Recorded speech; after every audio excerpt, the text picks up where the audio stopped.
Halo, saya Super Marifin dan di video kali ini saya akan mereview sebuah portofolio yang sudah dikirimkan oleh Lutfi Mubarak dengan judul Perjalanan Lutfi.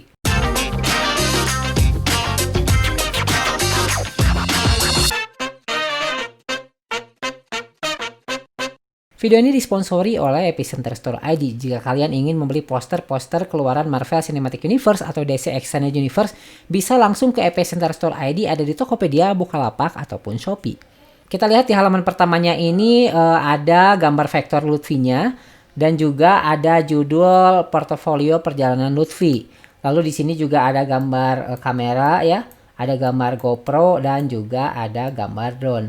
Lutfi menambahkan karakter wajah di sini karena mungkin ini semacam kayak companionnya atau kayak minion dia gitu untuk membantu dia membuat hasil fotografi ini. Dan ini adalah Lutfinya. Kalau misalkan dilihat ini ya masuk sih ya desain untuk portofolio depannya itu hitam terus putih terus hanya dua warna saja di sini. Jadi ini untuk judulnya. Lalu kita akan ini ada IG-nya Perjalanan Lutfi. Kita langsung ke bawah lagi dan ini adalah biodata dirinya. Katanya saya Lutfi Mubarak, saya mempunyai hobi traveling dan fotografi. Sudah hampir 3 tahun saya coba menggeluti hobi tersebut. Saya ingin mencoba membagikan sebagian hasil karya foto saya selama di perjalanan. Semoga karya saya mendapat masukan positif agar dapat berkembang di kemudian hari. Lalu gears dan softwarenya dia menggunakan Canon EOS M10 dan juga softwarenya Photoshop dan Lightroom. Kalau untuk Canon EOS M10 atau mirrorless lain yang digunakan untuk travel fotografi, saran saya pastikan kamu membawa baterai cadangan. Karena mirrorless ini terkenal baterainya lebih boros dibandingkan DSLR, dan saat kita travel kita kan tidak tahu di mana ada tersedianya colokan listrik yang kita bisa gunakan untuk charge.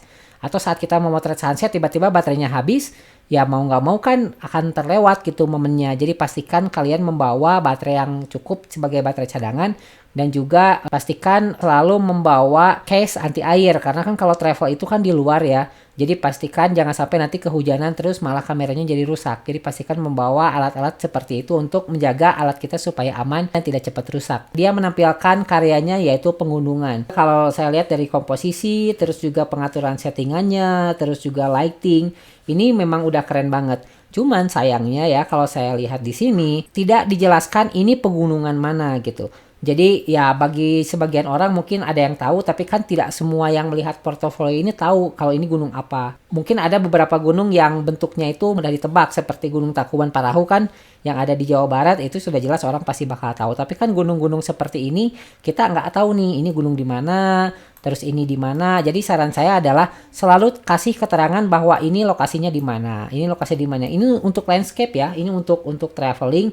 Karena kalau tempat-tempat seperti ini kan tidak semua orang tahu gitu. Jadi pastikan lain kali ditambahkan saja misalkan ini adalah Gunung Bromo, ini Gunung Merapi, ini Gunung Rinjani. Jadi supaya orang itu tahu oh ini ada di mana, dan mungkin aja kan membuat dia tertarik untuk mengunjungi ke sana. Terus saran saya juga untuk membuat portofolio kita harus mengkategorikan hasil karya kita ini adalah sebagai per genre. Misalkan ini adalah landscape. Jadi bukan pegunungan tapi ditulis aja landscape fotografi. Jadi itu aja mungkinnya untuk landscape, tapi overall sih ini keren banget, cuman pengkonsepan si portofolionya mungkin yang belum tepat gitu. Kalau menurut saya seperti itu. Lalu kita ke bawah, nah kayak di sini kan ini tulisannya perkotaan. Mungkin akan lebih baik jika kita ganti menjadi cityscape.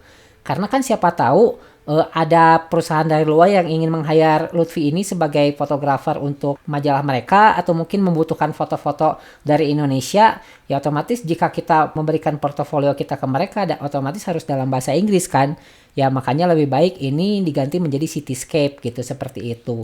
Terus yang tadi menjadi landscape sehingga orang bisa mudah mengerti oh ini genrenya apa gitu. Lalu juga di sini ini malam berarti ya. Malam ini dipastikan memakai tripod dengan shutter speed rendah, tapi sayangnya ini tidak lurus Monasnya.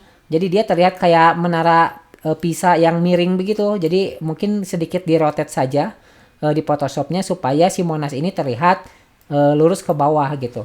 Tapi kalau dilihat lagi kata saya juga Lutfi ini benar-benar dia memperhatikan detail framingnya seperti apa sehingga enak aja buat dilihat gitu. Jadi si Monas ini memang menjadi point of interest karena warnanya berbeda dari warna-warna gedung di sekitarnya. Ini mungkin karena warnanya pink gitu kan Monasnya, Terus juga yang lain ini gelap sehingga menjadi lebih pop up gitu. Si Monasnya ini lebih terlihat sangat jelas. Lalu juga seperti ini ada jembatan dengan warna yang berbeda melintas seperti ini. Lalu juga ini patung, kontrasnya juga dapat ketika si langit belakangnya ini berwarna merah ke oranye seperti ini ya. Dan patung ini berwarna hitam abu-abu, otomatis ya sudah jelas si patung ini akan terlihat lebih dominan gitu. Kontrasnya tuh udah bagus banget. Itu seperti itu untuk perkotaannya. Lalu di sini masjid. Nah, kalau ini jangan masjid harusnya, tapi diganti menjadi arsitektur. Jadi kan kalau arsitektur gitu kan bisa masjid, bisa pura, atau bisa gereja. Jadi kita bisa memasukkan banyak sekali arsitektur di dalam sini tanpa harus mengkategorikan ini hanya sebuah masjid saja gitu. Ini Masjid Alun-Alun Bandung ya, saya tahu. Nah, ini mungkin Masjid Istiqlal, dan ini saya nggak tahu nih di mana. Nah, itulah kenapa pentingnya itulah pentingnya untuk travel fotografi selalu memberikan informasi di mana atau apa tempat yang diambil ini.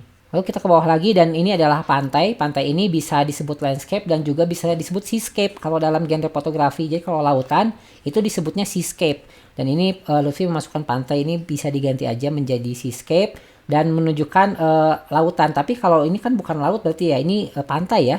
Kalau pantai begini dominannya berarti banyaknya daratnya, bukan lautnya. Tapi ya intinya sih kalau memang ingin menunjukkan lautan masuknya ke seascape, dan kalau pantai ya masih termasuk kepada landscape.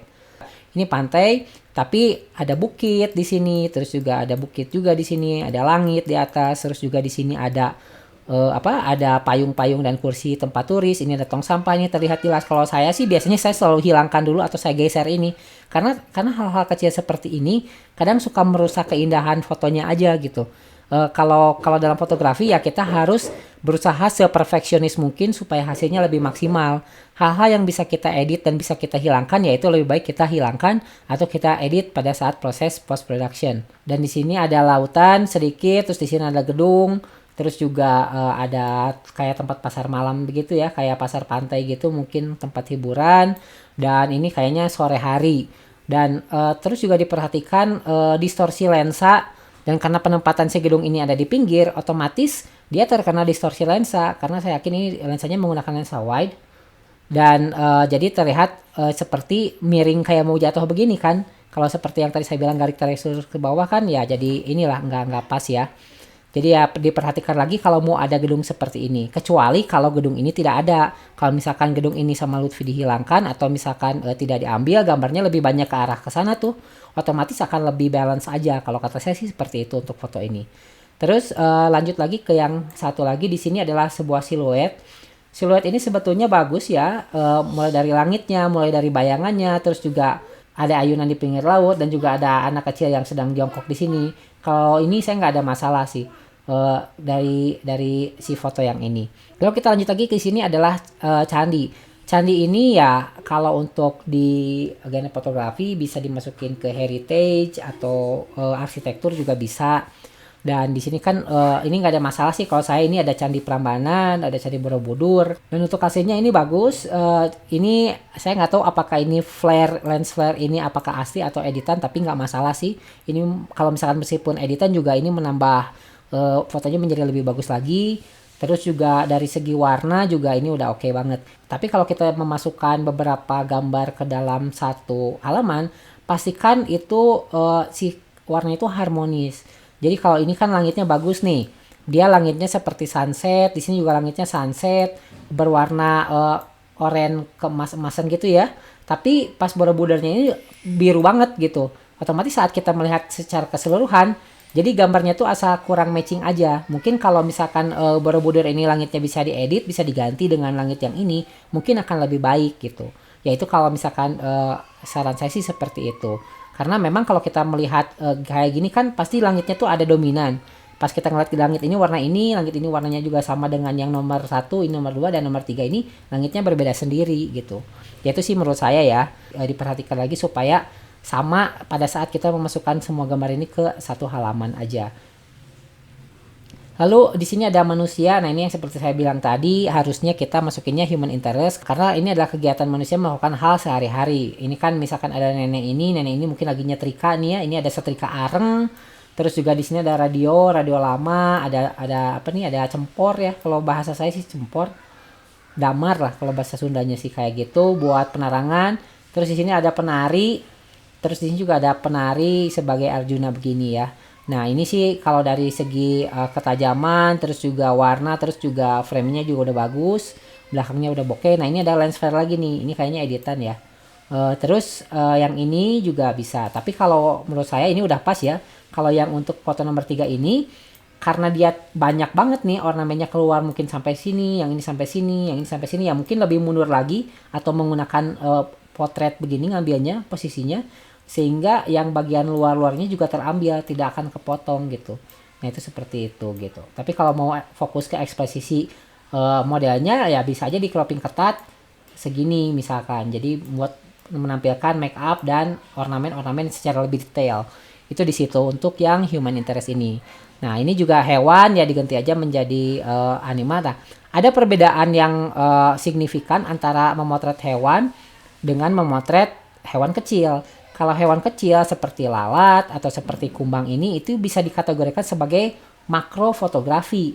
Jadi makrofotografi itu pengkategoriannya adalah sebuah benda atau hewan atau tumbuhan yang kecil dan menggunakan lensa dengan settingan makro gitu. Jadi di situ.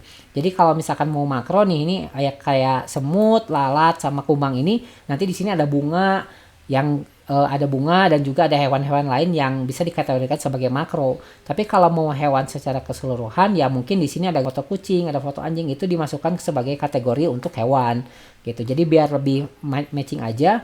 Terus kita lanjut lagi. Oh, sudah selesai katanya di sini. Terima kasih. Ya itu aja mungkin Lutfi ya saran saya dan juga kritikan saya.